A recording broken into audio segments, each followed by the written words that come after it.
Visitors to the small Devon village of Wimple might be forgiven for looking twice as they pass the garden of Elizabeth Holmes.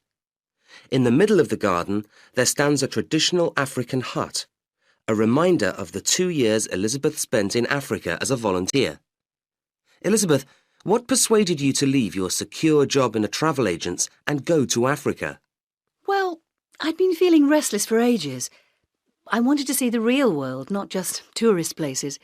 Then I was at the dentist one day, waiting to go in, and I'd read all the magazines in the waiting room, so I started looking at a poster. It was all about volunteers working in Africa. And it interested you? Yes.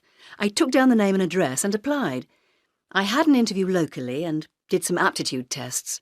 Then just before I left for Africa, there was a training weekend in London which they call Changes, and which gives you some idea of what you're letting yourself in for.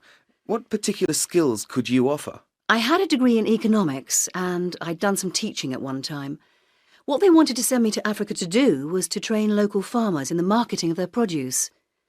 I flew out with 15 other volunteers, all going to do different things like nursing, teaching and so on.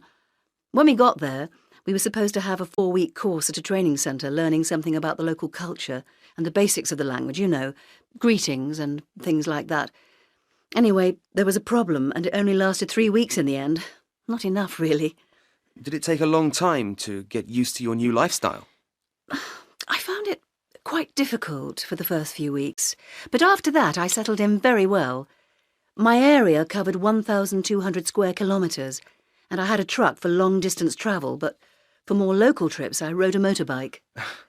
How did you get on with the local people? Very well. The men were very polite, but they tended to keep their distance, unlike the women who were always inviting me to meals. They showed me how they wove and dyed material to make clothes for themselves and their children.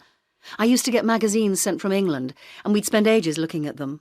I expect you found it very different when you returned to England. Yes, I certainly did. After 2 years of living very simply, I found the supermarkets especially overwhelming. Just the enormous choice of food. Also, the traffic disturbed me. I had to move from my flat in the city to a small cottage in the country just to get some of the peace and quiet I'd become accustomed to in Africa. And what are you working on at the moment? Well, I didn't want to just go back to working in someone else's office, so I set up my own business, which I run from home. I deal in African furniture. I bought some small pieces back with me as souvenirs, and everyone loved them in Britain. However, I'm still in touch with the organisation that sent me to Africa as a volunteer. I organise events to raise funds and give talks about my experience to encourage other people to go. Has the experience in Africa changed you at all? Oh, yes, in many ways.